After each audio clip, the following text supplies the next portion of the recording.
Clink. A ceramic jar meets the counter. A child's cough drifts in from the doorway. "Is this tea or the cough syrup?" a parent asks, surprised. The jar lid turns, an herbal scent, then a pause. That small mix-up sparked a family conversation, and later a 20-minute audit that changed how they shared their kitchen. Hello and welcome to Earthy Remedy, Natural Remedies, Real Food, Better You. I'm Fiona, and with me as always is Samnang. Today, we're tackling a quiet but huge household safety win, a low-tech, culturally adapted 20-minute pantry audit so families can keep food, herbs, and medicines safe and respected. Hi, everyone. Listen to your body and your pantry, too. We'll walk you through a simple, repeatable checklist you can do in about 20 minutes, whether your household spans generations, languages, or budgets. We have 3 guests who bring clinical safety, aging-in-place know-how, and practical community-tested strategies. Let's introduce them. Dr. Miguel Santos is a clinical pharmacist who focuses on medication safety in community settings. Ayesha Rahman is a geriatric occupational therapist who helps people live safely at home. And Lena Morales is a community home economist who designs low-cost, culturally respectful household systems. Welcome all. Thank you both. I appreciate the invitation. I'm looking forward to sharing practical steps that actually reduce risk without asking people to throw away the foods and traditions they love. So glad to be here. Small changes in how things are stored or arranged can make a big difference for older adults and caregivers. I'm ready to get into the how-to. Gracias. And hello. I work with families who don't always have internet or fancy labels, so I'll share options that work with a marker and a postcard. Practical, respectful, and low-tech is my thing. Great. Before we start, safety frame. We want to be clear, reorganizing is powerful, but it's not a substitute for a clinician review if someone is on many medications. We'll remind you at the top and the end to do a one-time med reconciliation with a pharmacist or clinician. Exactly. And we have downloadable tools, large font labels, a pharmacist-reviewed med checklist, multilingual scripts, and an audit postcard you can print or text, all linked in the show notes. Who shares the kitchen? Let's map the people, needs, and friction points. I'll start with a quick story. In a house I know, a beloved aunt kept dry herbal blends in teacups on the counter. The kids would reach for a cup and sometimes take a sip. That mix of cultural closeness and open access is beautiful. It's also a risk. Who wants to add what they see on the ground about common frictions? I've seen that a lot. Shared counters, mixed jars, and unlabeled tins. People are protective of their recipes and herbs. They often prefer not to put things in plastic bins that feel clinical. The friction comes when folks feel their traditions are being erased by organization. So the fix has to respect culture and authorship. This is Grandma's blend, while keeping things safe. From the aging-in-place side, reach and visibility matter. Low shelves are good for kids. High shelves can be inaccessible for older adults who use a walker. Those same spaces can accidentally become a storage spot for medications if someone wants them out of sight. We need to think about zones that keep emergency meds reachable for carers, but out of reach of children, and that keep everyday snacks accessible to elders who might need them between meals. Multiple prescribers, over-the-counter supplements, and culturally used herbal remedies. A common friction is people storing prescription pills next to herbal powders. Heat and humidity can degrade medicines, and some herbs can interact with drugs. The goal is clarity. What's medicine, what's food, what's cultural herb. That clarity reduces mistakes. So listeners, picture your kitchen as zones: emergency zone, daily support shelf, cultural pantry, and general food zone. We'll return to that map in our demo. For now, the point is to map the people and then map the space to needs: kids, elders, cultural practices, and medications. That brings us to segment 2, pharmacy essentials for the kitchen. Miguel, tell us, what simple rules should listeners keep in mind about storing meds near food and herbs? 3 simple rules. 1. Preserve stability. Keep meds away from heat, steam, and direct sunlight. A pill bottle on a hot stove shelf is a bad idea. 2. Separate and label. Medicines get their own labeled containers or a clearly marked medication box. 3. No interactions. Some herbs and foods can change how a medicine works. For example, grapefruit affects certain statins. St. John's wort can interact with antidepressants and birth control. We won't list everything here, but our med reconciliation checklist will help you flag potential issues and know when to call a pharmacist. From a nutrition and chemistry angle, humidity breaks down tablets.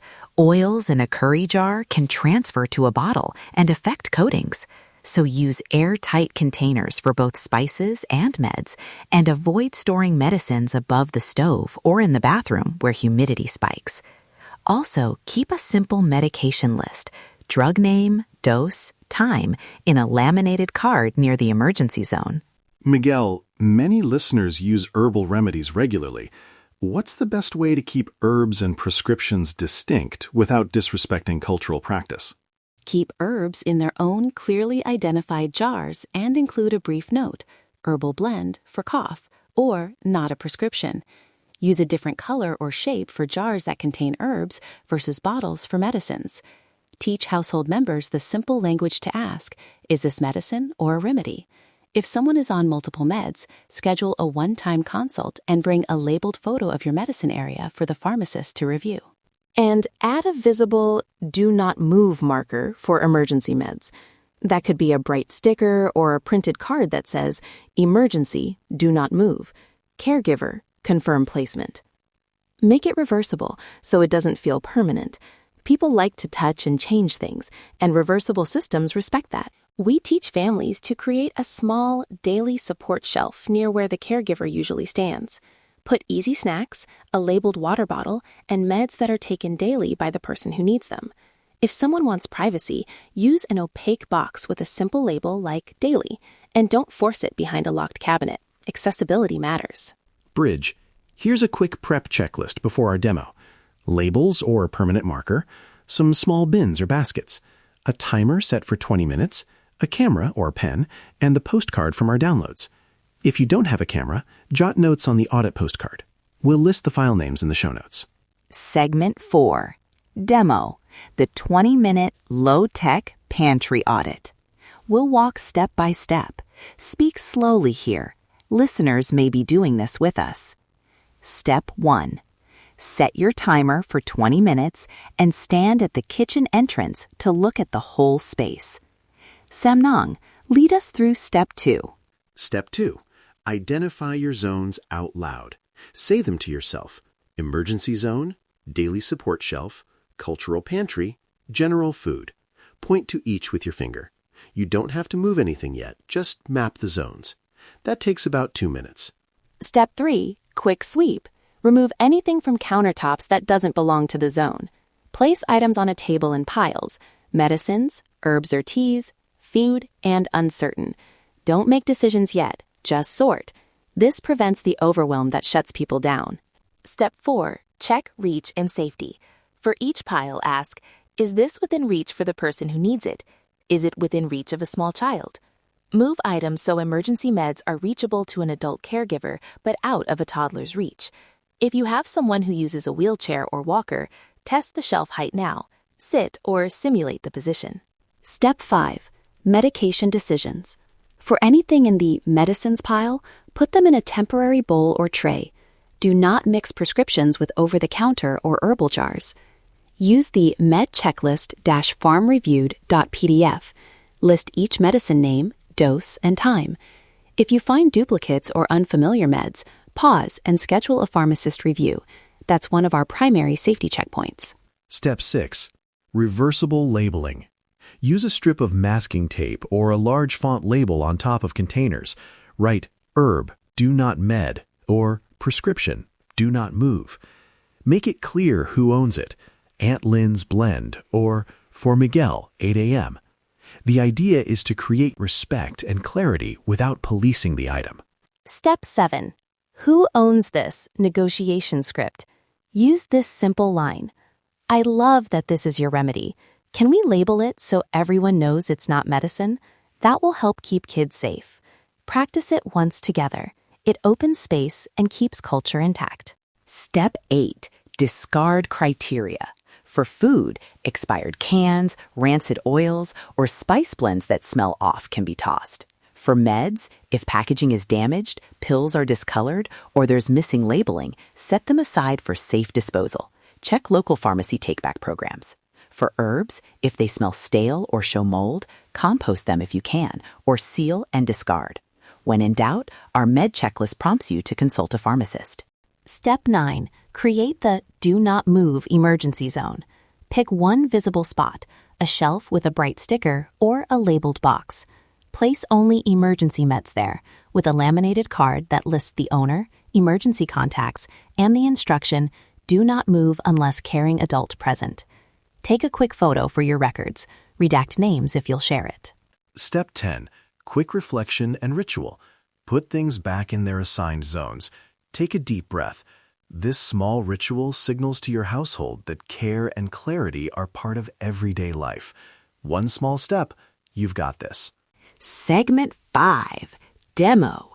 Daily support shelf for elders and caregivers. Aisha, walk us through what to place on this shelf and why. On a single shelf at a comfortable reach for the elder, an easy water bottle with a large label, 2 or 3 grab-and-go snacks that are familiar and safe for any dietary needs, a small pill organizer labeled by time of day, a folded printed medication list, and a short caregiver script. If you're helping, check list before dosing. Keep the shelf tidy so the elder can see everything at a glance, and you reduce the chance of missed doses or double dosing. Budget tip: use repurposed boxes or shallow baskets and stick a large font paper label on the front. Laminating is optional. You can slip labels into a clear sheet protector. These low-cost solutions stay visible and are easy to change. If the elder is on time-sensitive meds, add a simple timing cue, a bedside clock note, or a daily check-in from a caregiver. And again, if the person takes blood thinners, insulin, or other high-risk meds, run a med reconciliation with a clinician to make sure your daily shelf reflects safe dosing. Segment 6. Emergency Grab Kit and Travel Rules. This is a compact kit you can assemble in 5 minutes. Lena, what goes in the Grab Kit? In a small zip pouch, a printed medication list, no prescription numbers, 1 to 2 days' worth of essential meds in labeled containers, allergy notes, a list of emergency contacts, and a photocopy of the front of your health insurance card. Keep a small waterproof pouch with pen and a local language phrase card for clinicians if you travel. Make 2 kits, one that travels with the person, one that stays in the car or by the door. Important travel rule: never mix unlabeled medications into the kit. If someone hands you a pill pack, label it immediately with medicine name and dose. If you're crossing borders, carry meds in original packaging when possible, and bring a doctor's note for controlled substances. Segment 7. Privacy, low-tech sharing, and multilingual scripts. We encourage sharing redacted photos for community learning, but please do this safely. Redact or blur names, dates, and prescription numbers. If you can't send photos, our Audit postcard.txt is designed to be filled by hand and mailed or texted. We also include quick clinician phrases in English, Spanish, and Mandarin, so you can ask for a med review even if your clinician prefers phone calls. Examples. In English, can we do a quick medication reconciliation? In Spanish, ¿podemos revisar rápidamente mis medicamentos? In Mandarin, 我们可以快速核对我的药物吗? For non-digital households, hand the postcard to a trusted community worker or drop it at a clinic. Community partners can help distribute large font labels and guide a 20-minute in-person audit. We recommend co-creating with family members, not taking over their kitchen. A quick accessibility tip: if someone has low vision, use tactile indicators, a rubber band, different texture tape, or a raised dot sticker to mark emergency versus daily items. Keep a single short script near the shelf so everyone knows what the tactile marks mean. Privacy note for sharing: do not include prescription numbers, dates of birth, or any identifying medical record numbers in photos. Email hello@earthyremedy.fm if you'd like to share privately. If you have polypharmacy or complex meds, Schedule a pharmacist review and bring a printed med checklist. That's the mitigation that protects people from assuming organization alone is enough. Segment 8, Wrap, Deliverables, and CTA. Let's list the downloadable files. Labels_largefont.pdf for your masking tape or sticker labels. Medchecklist_farmreviewed.pdf for the medication reconciliation template. Multilingual scripts.zip with short clinician phrases in English, Spanish, and Mandarin. And Audit postcard.txt, a printable postcard checklist for low or no tech households. Red flags to watch for. Unlabeled pills, medicines stored near heat or steam, and anyone saying this is fine when they can't explain what a pill is for. If you see these, pause and call a pharmacist. And remember, organization reduces risk but doesn't replace a professional review for people on multiple meds. Try one 20-minute audit task today. Maybe just label 2 jars or set up the daily support shelf. Take a redacted photo if you like, or fill the postcard and drop it at a community center. Small, culturally respectful actions add up. A closing caregiving reminder. Involve the person you're caring for in decisions whenever possible. That keeps dignity intact and avoids making unilateral changes that can cause resistance or confusion. And one final safety reminder. If someone is on high-risk medications, blood thinners, insulin, or multiple prescriptions, book a one-time med reconciliation with your pharmacist. Use our med checklist to prepare for that appointment. That's it for today. Nature has a way of teaching us small rituals that keep people safe and connected. Start small. Maybe label 1 jar, set a sticker on an emergency box, and have a short conversation tonight about where things live. We'd love to see your redacted photos or hear your stories. Follow @EarthyRemedy, tag #EarthyRemedyAudit, or email hello@earthyremedy.fm to share privately. If you're on many meds, book that pharmacist review.